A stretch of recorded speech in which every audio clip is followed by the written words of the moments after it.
The broadcast is now starting. All attendees are in listen-only mode.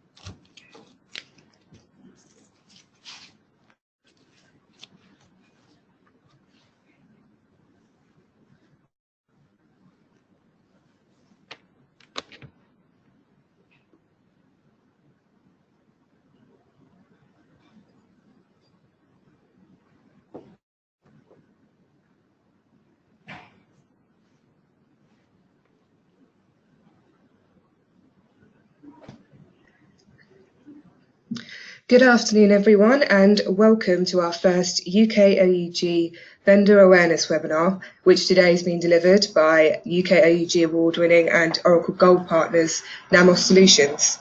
My name is Emma Gaffney. I am an event coordinator and also in charge of our webinars here at UK OUG.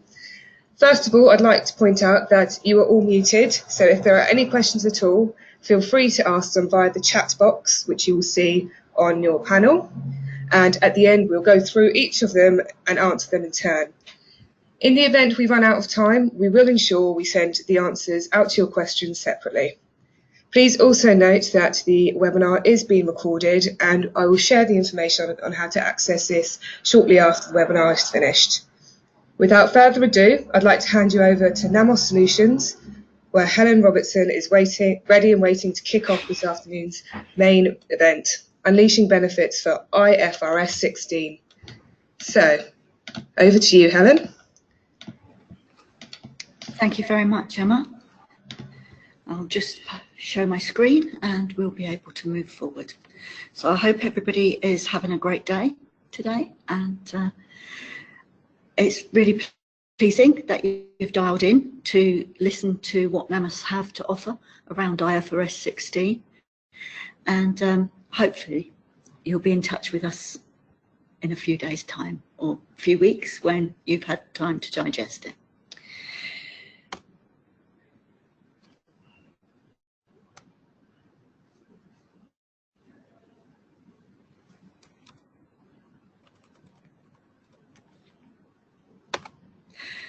So the event agenda today,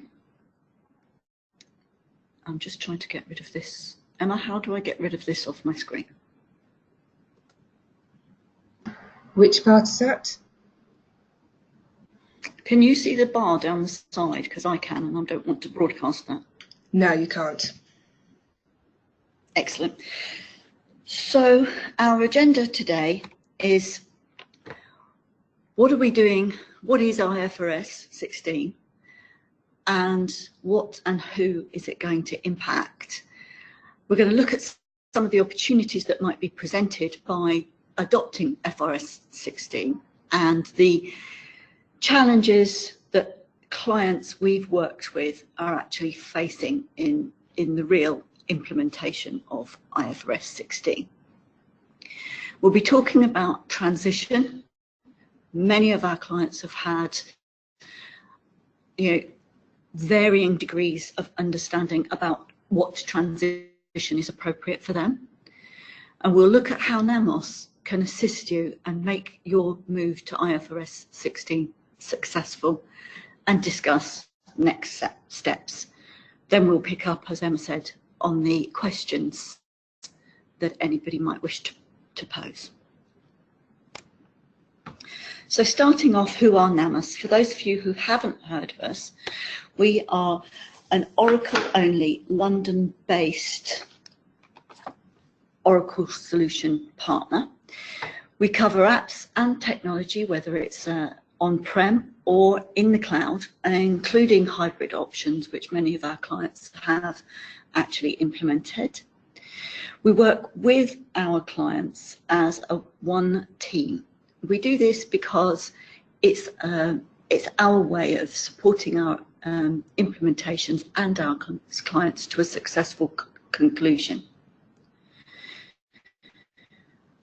Our slogan Our professionalism, expertise and trust enables us to deliver reliability in our implementations, ensuring that we have the right resources with integrity and trust. Our slogan, big enough to deliver, small enough to care, holds true because of our successful delivery, and you can ask our clients about that.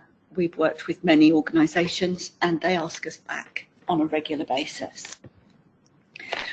We'll take on any size of project. The size of our organisation means that it doesn't matter whether a client wants 2 days support for a holiday cover or whether they're looking for 2,000 days of detailed implementation work across large parts of Oracle functionality.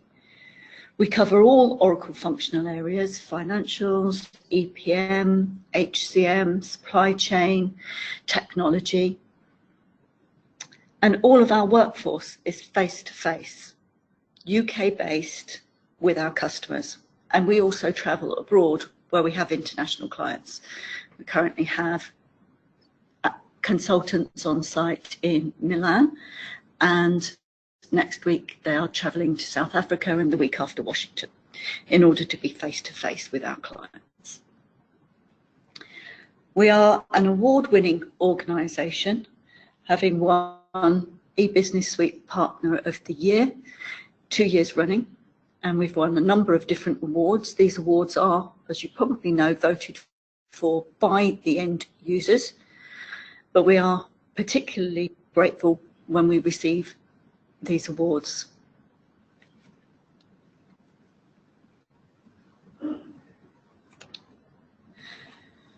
This slide is a slide covering Namos customers and projects where our consultants have worked and continue to have strong relationships with these clients. As you can see, there's a wide range of industries covered within our customer base. There's also a wide range of size of customers, models in which the solution has been implemented, eBusiness Suite, cloud, and as I said, hybrid solutions. The management team, sometimes referred to by the rest of us as the three amigos, have worked together for a considerable number of years. Chris Mason, the CEO, started Namos in 2012. Steve and Richard work closely with him, and they use the working relationship that they've had for many years in order to make the organisation and the consulting team successful. They all have a Big Four background, as indeed do many of our consultants, and the consultants themselves largely have come from a Big Four background and had experience working in that environment, as well as with other systems integrators and Oracle partners.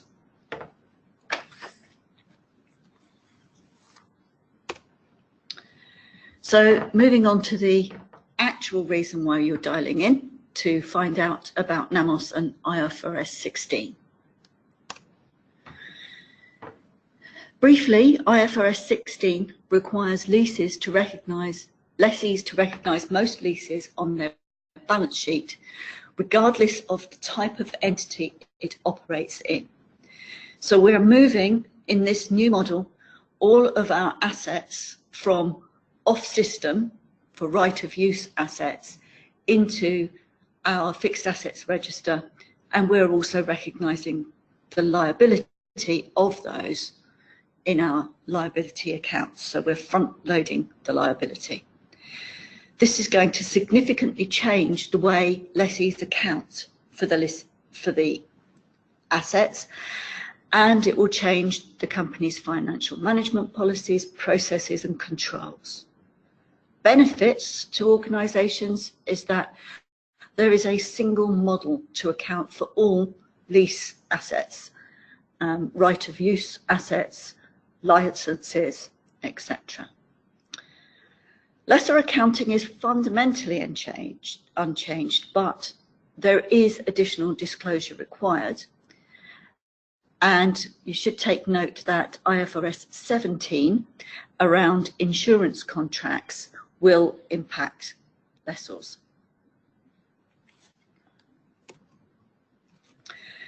So in lease recognition accounting for IFRS 16, we have a need to follow 4 basic principles for recognising and accounting for the lease. First of all, we have to look at the original recognition. We have to measure the right of the use asset and its lease liability at the current value of lease payments. Now, I'll park the statement on current value of lease payments because, as you'll see when we come onto the subject of transition, there are many options for how we measure the current value of the lease payments. We need to depreciate the right of use asset based on IAS 16, which then allows you to depreciate the lease over the lifetime of the lease. We have to recognise the liability over the lifetime of the lease, and we have to use an interest method with a discount determined at the commencement of the lease. That could be the point of transition, a transition period before the transition event, or indeed from the inception of the lease. And we can see what those impacts might be. In the profit and loss, where we're front loading the liability, we're also seeing changes to the interest and depreciation separations. So what impacts are there for the different types of organisations who are going to have to introduce IFRS 16? So the leasing sector has a number of different specific industries. We see education and healthcare at the low level of impact and complexity. Moving upstream, we see insurance and commercial organisations. Of course, the bigger those organisations are, whether they are in a local area, simply have large numbers of offices, operate in multinational environments, that can move them up and down the scale. We see mining and utilities further up the list, and right at the top, we tend to see retailers and telecoms. And it's these organisations that face the most challenging environment for IFRS 16. Why? Well, in high street and retail and superstores, the number of right of use assets are very high because of the number of retail units they have. They're using mostly niche products. The accounting capability is quite minimal, and so trying to account for your liabilities and fixed assets using those products becomes a challenge. There's also distribution and fleet leasing, which they may need to take into account.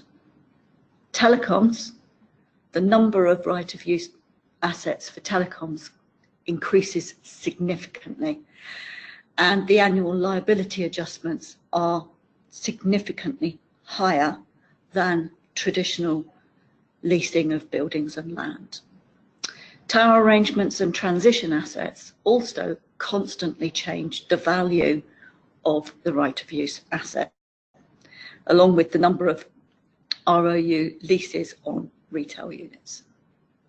If we look further down the impact level, mining and gas must review all financial arrangements for equipment, plant,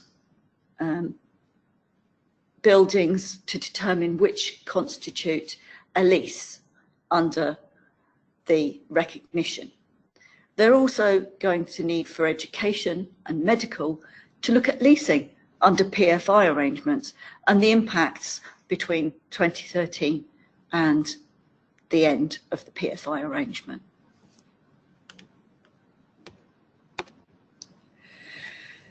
So if we look at the accounting, what changes?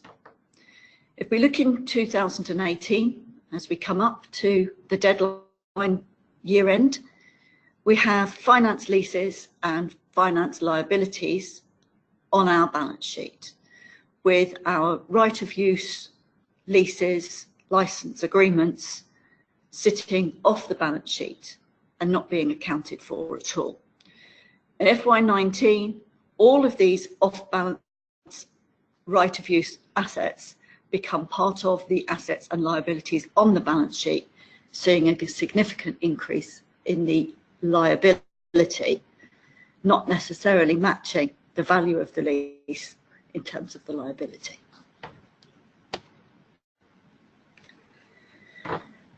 If we look at the profit and loss, again in the lead up, we have our regular revenues, but our operating costs only incorporate the lease expense. There'll be no change to the revenue and operating costs. However, if we look at EBITDA, it's going to increase because of the additional costs for the liabilities. Depreciation will be rolled from the lease expense out into depreciation, as will interest. So therefore we will see an increase in operating profit and an increase in the value of EBITDA. When we look at the profit before tax, there's no significant change. However, these changes to the financial statements will change the analyst's view of many organisations. If we look at the impact of business operations, we see that almost every element of an organisation is impacted. We'll need to have a greater grasp and understanding of the management of lease data. Many organisations with large portfolios use third parties to use this management of lease data, and they're facing challenges of how to manage IFRS 16 when they don't have access to their own data. This can result in changes to IT systems, and ultimately, because of the impact of regular lease changes and the amount of them, especially again in the large portfolio organisations, we're seeing changes to the way that leases are being negotiated. People are starting to talk about having standard terms and conditions for specific types of leases and licenses. And that is a significant shift for the UK in general. Forecast liability and the restatement of leases all changes, which makes the changes we've already looked at to the financial statements and has an impact on tax, and that impact can therefore impact profitability.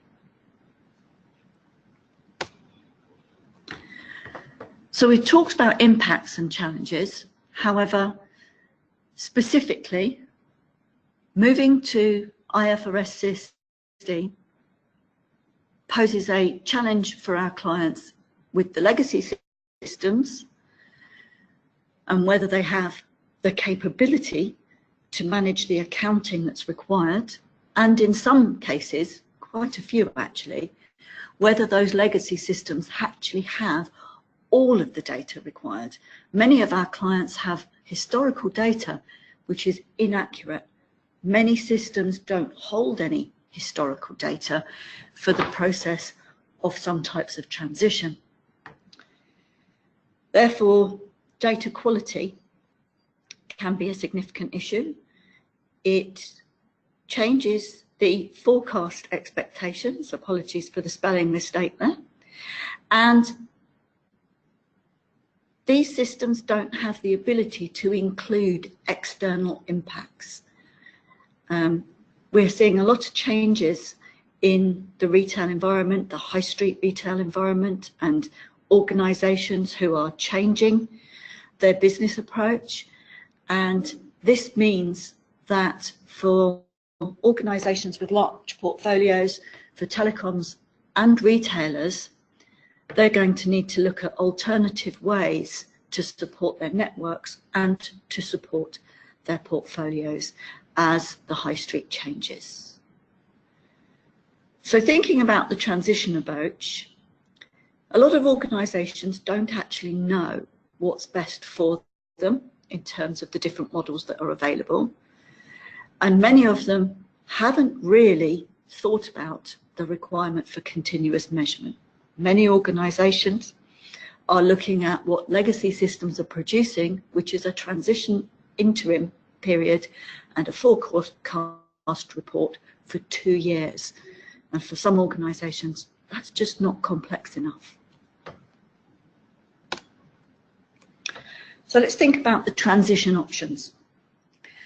You've got what is strangely named the grandfather method, which is where you can look at the IAS 17 option of recognising the lease and applying the same principles to your IFRS 16 recognition. However, where in IFRS and IAS 17 you could cherry pick how you recognised that, you have to pick one method under the grandfather approach and stick with it. There is the prior 2-year restatement. So the grandfather method in principle says that from the date of transition, you will adopt a single standard for your leases at that date and recognise the assets and liabilities for the remaining life of them. In the prior 2-year restatement, you can take the prior 2 years, review the impacts on the balance sheet and profit and loss, and restate your start of 2019 financial year with those adjustments in place. The alternative one, which is the most complex method, is to look at a restatement of your right of use assets from the inception date. Now, in some organisations, that can be a very long time, especially when you're talking about commercial leasing and retail leasing, because you have agreements which can run for 99, 150 years. And that's rather different from telecoms, where they only might run for 10 years. But in telecoms, they're constantly changing over that period of time. And so inception restatement has to review the entire period of history.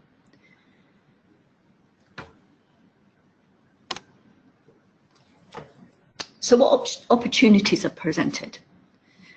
There's a better portfolio visibility, a clearer understanding of the company's financial position for the markets, a single version of the truth if you are able to run it all from one system, an Oracle system potentially.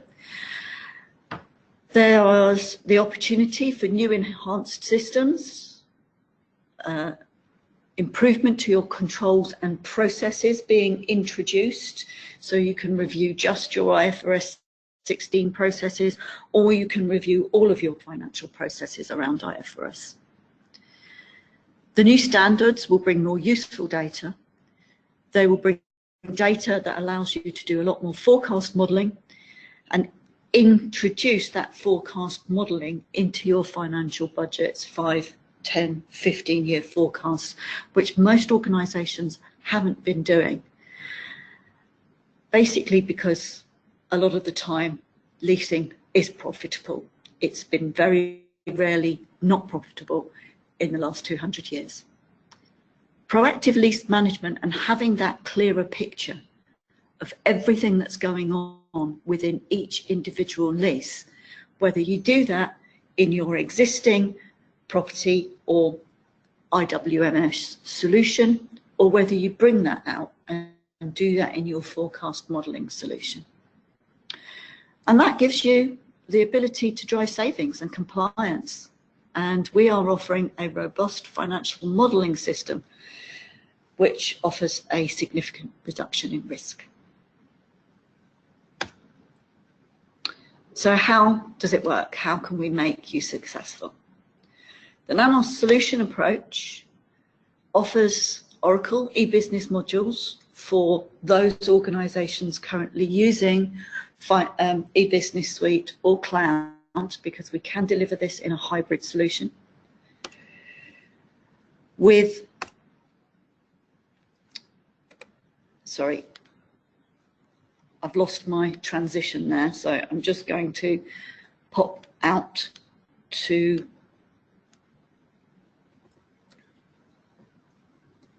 this and just go through it here. It was working earlier. So the IFRS solution can be built around Oracle e-business suite modules.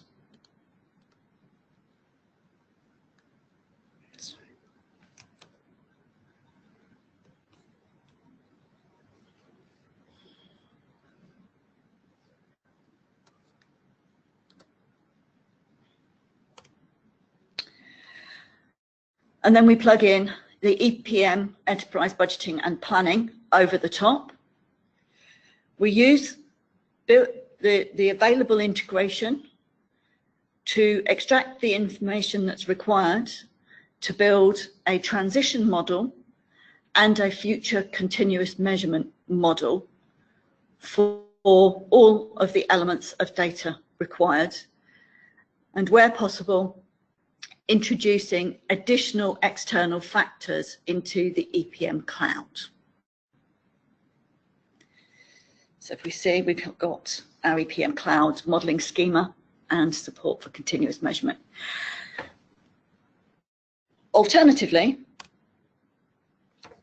you can use your existing property solution, IWMS solution, and the existing data through standard integration capability, and use the Namos modelling and continuous measurement capability.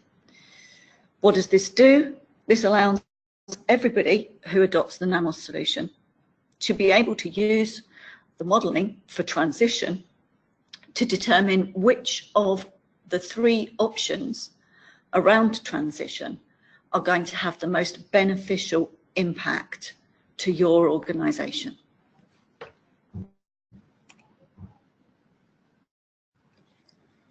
So why use the Namos solution? As I've mentioned, it's solution independent. Significantly, there's an unlimited capability for volume and complexity.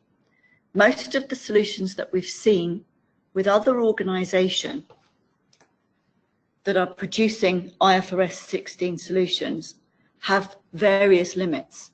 Some of them have limits as little as 100 or 200 leases. Others have limited in terms of time limits, where they can only deal with a 2-year view of the forecast, a 10-year view of the forecast. We've proved our solution to over 30 years at this point, and we are working on proving that further. Our pre-built models have been reviewed by a number of organisations, and we are confident that they're the right type of model. So the development of our solution has been working with organisations for 2 years around commercial leasing, superstore retailers, high street retailers, and very large telecom organisations, working both in the UK and multinationally.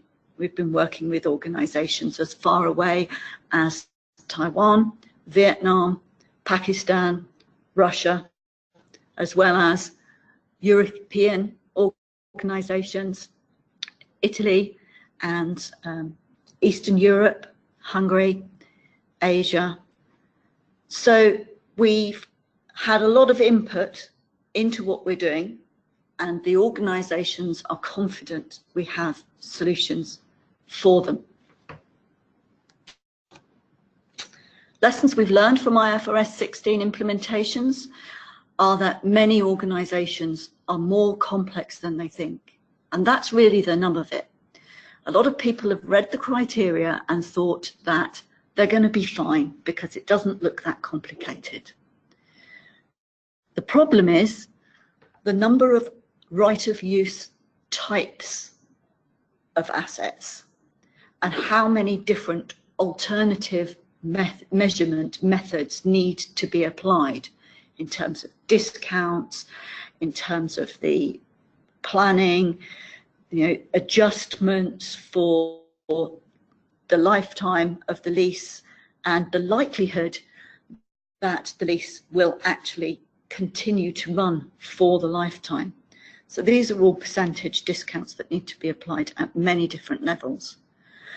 The level of right of use change per annum that's required for the continuous measurement adjustments. You can look at the adjustment at the end of the first quarter of the year and see a very, very different picture on your liability compared with the end of the year. So we have some organisations that have said, well, we're going to have to review that adjustment twice a year. Others are looking at once a quarter, and in some cases, the value of the difference requires a monthly adjustment. Otherwise, the gaps between annual periods are just too difficult to reconcile and show auditors exactly what's been happening. External factors, as I've mentioned, if we see a high street retail chain failing or various business universities expanding, reducing its size, these external factors are going to have an impact on their IFRS 16 adjustments. And if you're reducing shops or reducing establishments and offices by 200 locations over a period of 7 years, that external factor needs to be factored into your continuous liability adjustments for the period of that 7 years. You need to have a view on what's going to happen. And the market wants a view on what's going to happen too. So Namos provides Envision. These services support the transition and future IFRS accounting adjustments. So in Engage, we offer scoping, advice, planning, and roadmaps to help you through the IFRS 15 transition.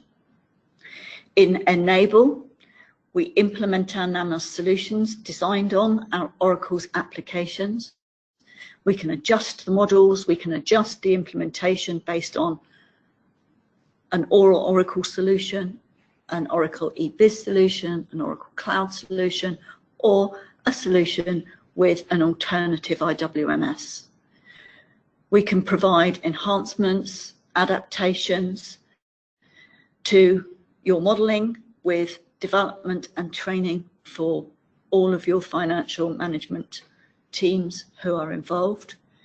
And in Enlighten, with our managed solutions, we can offer the database solution and application support for as long as you require it.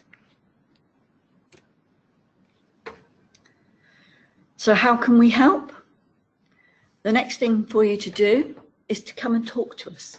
For those of you who have agreed for us to contact you after this event, we will be in touch over the next few days. We can assist you in finding out what's the best approach for your organisation, and we can come and talk to you about getting analysis, producing roadmaps, providing demonstrations of the solutions, and providing you with a fully documented approach, option, and implementation.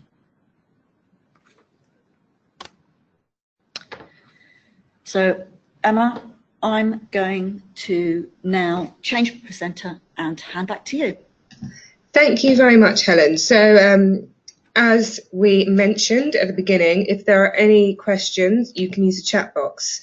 So there hasn't been any throughout the session, but if anyone has any now, it would be great for you to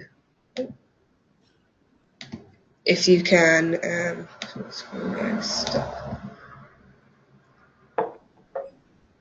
you can use, isn't showing, is it? The chat box now.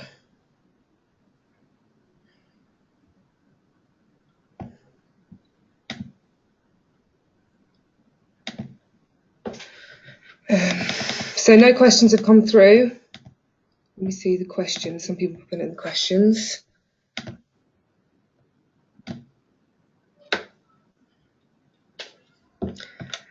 So if there's any more questions, you can either get in touch with myself, but there hasn't been any questions come through now, Helen, so I think we can leave it at that, unless there's anything else you want to say. No, I thank everybody for joining us today, and I hope that this has been of some interest to some of you. Brilliant. As we said as well, this session has been recorded, so I will email everyone who has attended with information about how to get onto that. But thank you everyone who's taken time out of their day in order to attend this webinar, and I hope you have a great rest of the day. And thank you to Namos and to Helen as well for presenting. Thank you very much. Bye, Emma.